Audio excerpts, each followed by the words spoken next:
మదనపల్లి మాజీ సీఎం జగన్ రామారావు రాష్ట్ర ప్రజలు నమ్మే పరిస్థితిలో లేరని, కూటమి పాలనలో రాష్ట్రం అన్ని విధాల అభివృద్ధి పథంలో పయనిస్తుందని టీడీపీ రాజంపేట పార్లమెంట్ అధికార ప్రతినిధి ఆర్జే వెంకటేష్ పేర్కొన్నారు. అన్నమయ్య జిల్లా నిమ్మనపల్లి సర్కిల్ నందు గల టీడీపీ కార్యాలయంలో ఏర్పాటు చేసిన సమావేశంలో ఆయన పాల్గొన్నారు.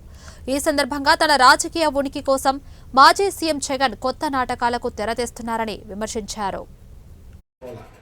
ఇప్పుడు మిర్చి రేట్లు తక్కువ ఉన్నాయి. అంతర్జాతీయ స్థాయిలో ఎగుమతులు తక్కువైన దానివల్ల మిర్చి రేట్లు తక్కువ ఉన్నాయని చెప్పి అక్కడ ఉన్నటువంటి ఎంపీ లావు కృష్ణదేవరాయలు గారు పార్లమెంట్లో మాట్లాడి ప్రధానమంత్రికి ప్రత్యేకించి ఒక రిప్రజెంటేషన్ ఇచ్చి మిర్చి రైతులు నష్టపోతున్నారు, వారిని ఏదైనా ఆదుకోండి అని చెప్పి రిప్రజెంటేషన్ ఇచ్చిన తర్వాత వెంటనే సమాచారం తెలుసుకున్న జగన్మోహన్ రెడ్డి ఎన్నికల కోడ్ ఉన్నా కూడా ఎన్నికల కోడ్లో ఎవరు కూడా ఎలక్షన్ క్యాంపెయిన్ చేయకూడదు, ఇటువంటి పరామర్శలు చేయకూడదు, పైగా అధికారుల పర్మిషన్తోనే రావాల.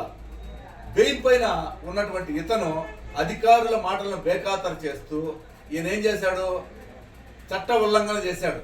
ఎలక్షన్ కమిషనర్ వద్దన్నా కూడా ఉల్లంఘన చేస్తూ గుంటూరు మిర్చి యార్డుకు వచ్చాడు. బాగానే ఉంది రైతుల సమస్యల మీద. ఆడ ఆయన కళ్ళు నిలుపుకుంటున్నాడు, కంట్లో నీళ్ళు వస్తున్నాయి, ముక్కులో ఘాటు. ఒక పూటకే నీకు ఎట్లుంటే ఎప్పుడు రైతులు మార్కెట్లో ఉండే వాళ్ళకి ఎట్లా ఉండాలా జగన్మోహన్ రెడ్డి గారు? సరే వచ్చినావు, వచ్చిన వాళ్ళని వెనకంటే వచ్చిన వాళ్ళు ఏం చేసినారు, మిర్చి టెక్కీలని మోసుకొని వెళ్ళిపోయినారు.